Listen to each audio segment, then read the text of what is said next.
Oi, gente, tudo bem? Você já ouviu falar sobre os desigrejados? Você conhece esse termo que agora é bastante usado, né? Nós vivemos um tempo em que muitas pessoas evangélicas, cristãs, não querem mais congregar, não querem mais fazer parte de uma instituição, né? De uma denominação. E essas pessoas passaram a ser chamadas há alguns anos atrás, principalmente em outros países, né, onde o movimento é muito maior. No Brasil está começando a tomar forma, né, e está vindo muito acelerado, muito rápido. Então essas pessoas começaram a ser chamadas de desigrejados. Pessoas que em 2010 já o número era de 10 milhões de pessoas que declararam para a pesquisa do IBGE de que eles eram cristãos, eram evangélicos, mas não tinham uma denominação, eram pessoas sem igrejas, sem denominações.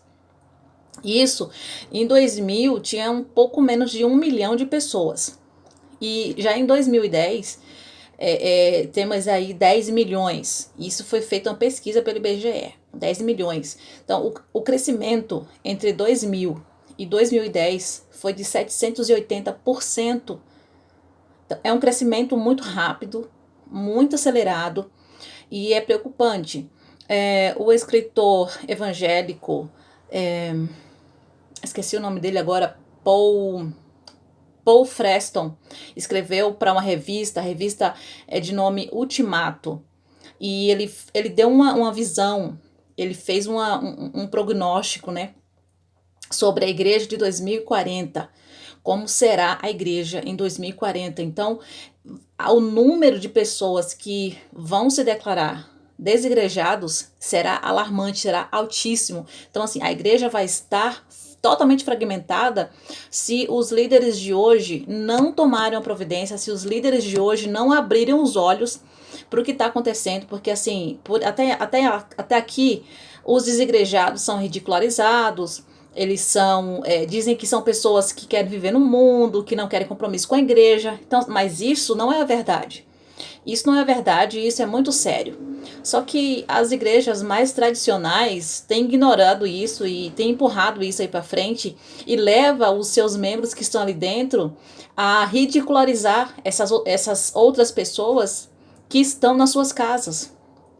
O número de pessoas hoje que se dizem machucadas e magoadas, inclusive tem até uma igreja, uma denominação que foi criada recentemente aqui no Brasil, eu não vou falar o nome, o slogan dela, o tema dela é esse, é que ela vai abraçar todos os magoados e todos os desgrejados e todos os que foram machucados pela religião. Então, ela faz questão de trazer isso no slogan dela. E ela está crescendo bastante agora. Faz menos de 1 ano ou 2 anos, não sei, que ela foi instituída aqui no Brasil, que ela foi inaugurada, começou, né? E ela está crescendo. O slogan dela é esse. É você que foi machucado, magoado pelo evangelho, pelo evangelho não, desculpa, pela religiosidade, pela religião, pela hipocrisia, pela demagogia, pela superficialidade da igreja, da instituição. Esse lugar aqui foi feito para você, porque aqui nós não queremos isso, nós não aceitamos isso. Então, esse é o slogan dessa igreja. E por que eu pensei nisso, estou falando, gente, isso é muito sério. Porque a palavra de Deus, ela nos dá muitas orientações a respeito de muita coisa que está acontecendo, que vai acontecer e que acontecia. Então, uma das coisas que a gente precisa observar é que, deixa eu te falar primeiro, os motivos dos desigrejados, né? O que eles falam para que quando eles saem da igreja e falam, não quero mais ser parte de uma denominação, não quero mais congregar em nenhuma igreja. Tem alguns motivos. O primeiro é o estelionato em nome da fé. Eles dizem que a igreja virou uma empresa e uma plataforma de estelionatos em nome da fé. O segundo é a ascensão de líderes manipuladores. Então, eles dizem que muitas pessoas, muitos líderes, crescem muito rápido, muitos líderes se tornam riquíssimos muito rápido pela igreja, através da igreja, explorando a igreja, né? Outra Desculpa, não, outra fala deles é que eles dizem que tem muita hipocrisia e demagogia no ambiente da igreja.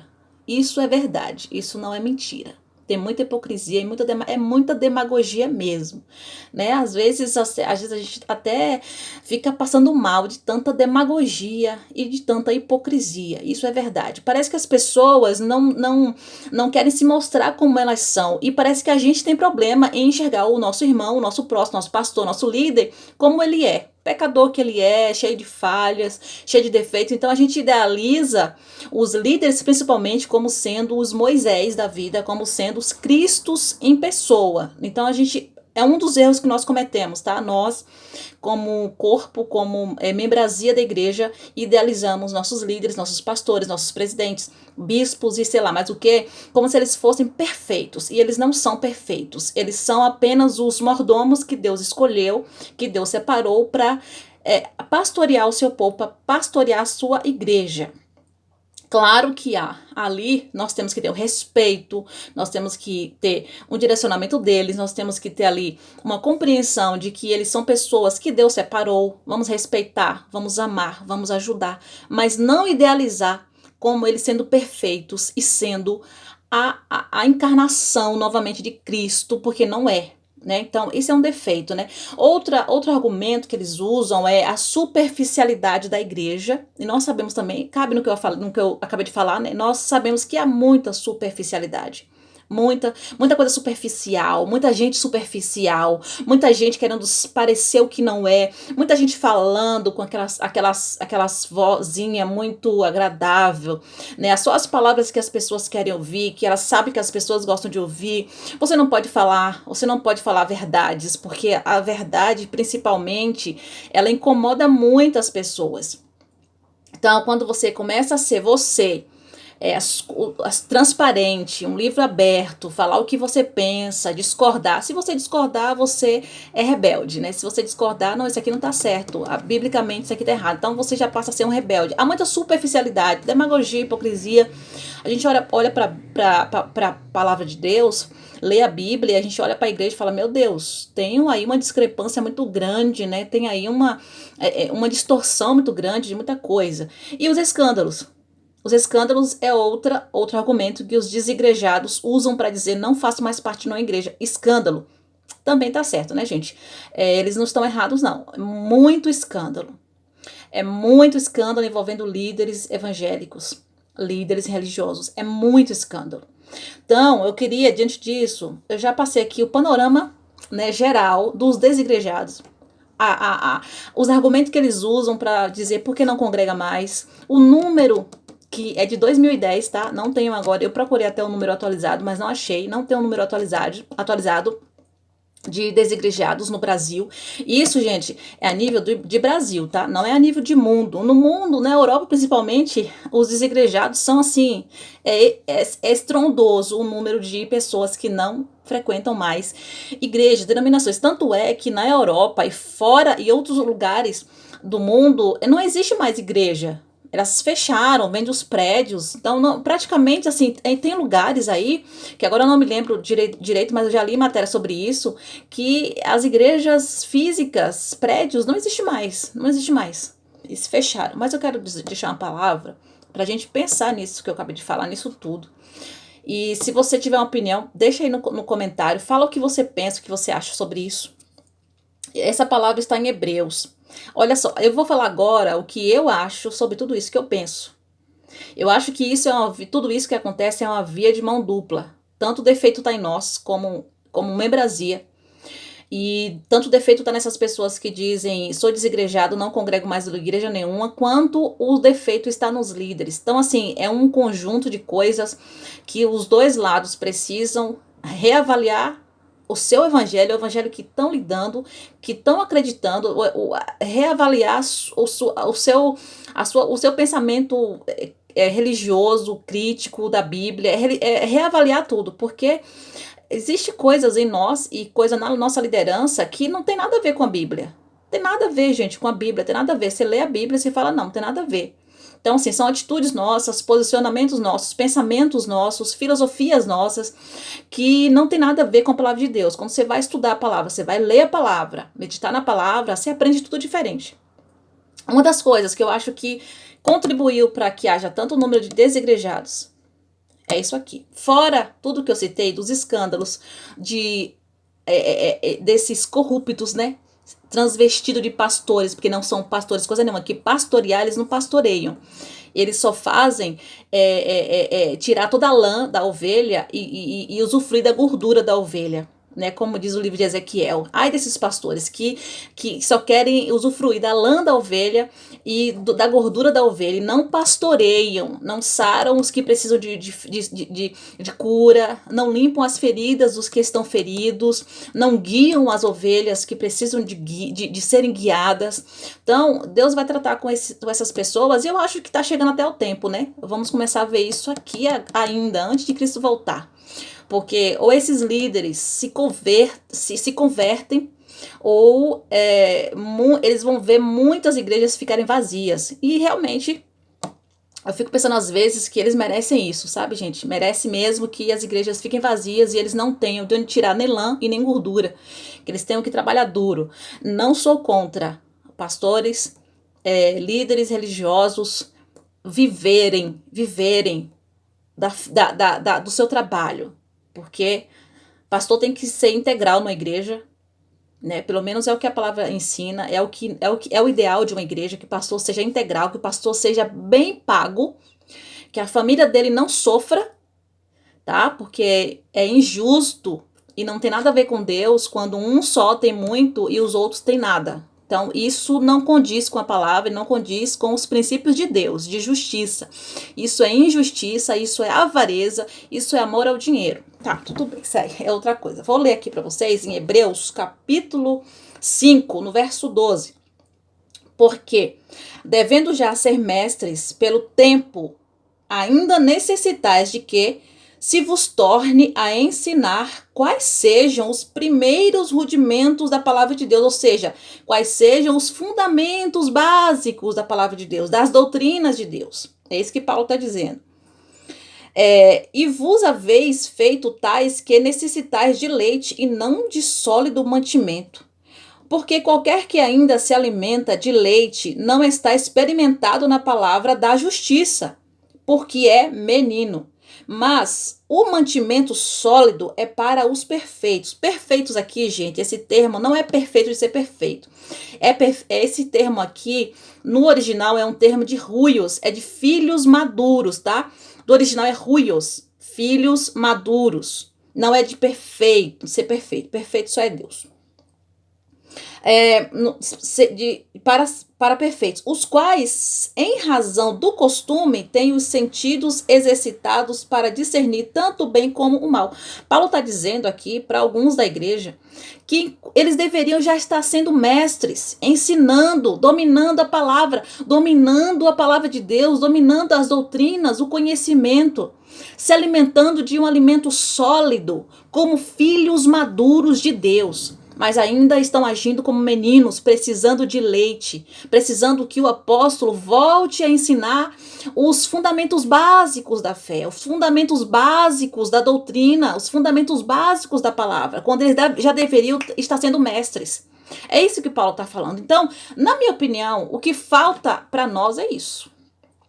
Tanto para a liderança, porque tem muito líder, muito pastor que não conhece nada de Bíblia, muita gente na frente de muitas ovelhas, liderando muita gente que não conhece nada. Pelo menos precisa conhecer o básico. Não precisa ser um mestre, porque alguns foram chamados para ser mestres, outros não. Outros foram chamados para ser só pastor, só apóstolo, né? Para ser só o evangelista. Mas nós precisamos, pelo menos nós como igreja, nos interessar de conhecer os fundamentos básicos da nossa fé. Os fundamentos básicos da vida cristã. E eu vou te falar uma coisa, eu tenho certeza, gente, eu falo isso com certeza, de que a maioria dos desigrejados não conhece os fundamentos básicos da fé, não conhece os fundamentos básicos das doutrinas de Deus, não conhece. Aí, qualquer coisa machuca, qualquer coisa, nós precisamos ser maduros o suficiente para saber chegar no nosso líder, se ele estiver agindo errado, se ele for um estelionatário da fé, chegar no nosso líder e falar, olha, isso aqui tá errado. Isso aqui tá errado porque a Bíblia ensina assim, assim, assim. Isso aqui tá errado. Isso não é afrontar, gente. Isso é defender a fé. Isso é defender o evangelho de Cristo. A Bíblia está cheia disso, principalmente no Novo Testamento. Ali no fundamento das igrejas, a Bíblia está cheia disso. Só que nós aprendemos que se você questionar o seu líder, mesmo ele estando errado, é pecado. É levantar-se contra o ungido de Deus. E não é. Por quê? Porque nos falta o conhecimento. Porque nos falta dominar um pouco mais as doutrinas básicas da nossa fé. Enquanto nós temos aí muitos anos, 25, 30, 40 anos de fé cristã, de caminho, no caminho, nós estamos ainda precisando de leite. Leite. É por isso que a igreja está fragmentada. É por isso que o número de desigrejados cresce, porque nós precisamos de leite e os líderes são gananciosos. Os líderes usam esse povo que ainda está no leite, no leitinho, como massa de manobra. Eles manipulam de um jeito tão assim que você fica falando, meu Deus, onde essas pessoas aprenderam a manipular tanto usando a fé e usando a Bíblia? Parece coisa satânica, parece coisa do diabo, porque o poder que eles têm de manipular usando a Bíblia, e quando nós somos esses meninos que precisamos de leitinho, nós somos manipulados muito facilmente. Então essas pessoas se magoam, conseguem enxergar que tem hipocrisia, que tem escândalo, que tem líder enriquecendo ilicitamente, que tem muitos amantes de si mesmo, que tem muitos pastores que não estão nem aí para suas ovelhas, que só querem os benefícios que elas podem dar. Enquanto tem tudo isso, enquanto tem estelionatários, e as pessoas se magoam com isso, porque quando ela vai para a igreja, ela idealiza a igreja um lugar perfeito. Quando nós nos convertemos, nós idealizamos a igreja como um lugar perfeito, de paz, de harmonia, de alegria, de verdade. Aí quando a gente chega lá e que a gente vê tudo isso, a gente fala, não tem verdade aqui, não tem verdade. Não tem verdade aqui, cadê a justiça? Uma das coisas que eu mais observo da igreja de hoje é a injustiça. É a injustiça. Como eu disse, eu não sou contra os pastores usufruírem do seu direito de se alimentarem, do seu direito de serem recompensados pelo seu trabalho. A palavra de Deus garante isso. Quem conhece sabe. Mas uma coisa é você acumular tudo para si e esquecer dos pequenos que estão sobre a tua retaguarda, fazendo com que o teu ministério cresça e desenvolva. Porque pastor sem igreja não é pastor. Bispo sem igreja não é bispo. Presidente sem igreja não é presidente. Então tudo advém da igreja, do corpo de Cristo e do favor de Deus e do chamado de Deus. É isso que nós precisamos entender. Então, eu não sei, já estamos aí em 18 minutos. Pensa nessa palavra. E ao invés de você se afastar, não se afasta não se afasta da igreja, não abandona a igreja, porque nós precisamos ser corpo juntos. E agora eu lembrei, Efésios capítulo 3, eu vou te mostrar que nós não podemos ser igreja na nossa casa individualmente. Nós podemos ser a morada de Deus, nós podemos ser os filhos de Deus, porque a conversão e a tua salvação não depende de ninguém, depende só da tua fé em Cristo Jesus, na ressurreição dele. Mas para sermos igreja, para sermos corpo, para vermos o poder de Deus manifestar nesse corpo, para ver a propagação do evangelho de uma maneira saudável, de uma maneira constante, de uma maneira mais parecida com a palavra, nós precisamos estar aqui, ó, esse versículo, Efésios capítulo 2, 21, diz assim, no qual todo o edifício bem ajustado cresce para templo santo no Senhor, no qual também vós, juntamente, sois edificados para a morada de Deus em espírito. É junto, gente, é juntamente. Paulo não está falando aqui do indivíduo. Tem horas que Paulo fala do indivíduo como uma morada de Deus, porque nós somos essa morada. Nós recebemos esse sopro, esse espírito que mora em nós, para nos capacitar na vida cristã, na caminhada, para nos selar para o dia, o grande dia da salvação, o grande dia que nós vamos nos encontrar com o Senhor. Mas nós não somos a igreja, o templo, sozinhos. Tem que estar junto, é juntamente. para sermos o templo do Senhor. Tá? Como diz em Efésios capítulo 2, verso 21 e 22. É juntos. Então, esse é o desejo de Satanás, é fragmentar, é desintegrar, é dividir o reino de Deus. O próprio Jesus disse, o reino dividido não subsiste. Não subsiste. Então, nem Satanás divide o próprio reino dele, mas ele está fazendo com que nós sejamos divididos e nos tornemos essa igreja fragmentada. E isso só quem ganha com tudo isso é Satanás. Então, vamos voltar ao modelo tradicional, modelo ideal que os apóstolos nos ensinaram, de amor, de união, de comunhão mútua, juntos. Que Deus abençoe a sua vida.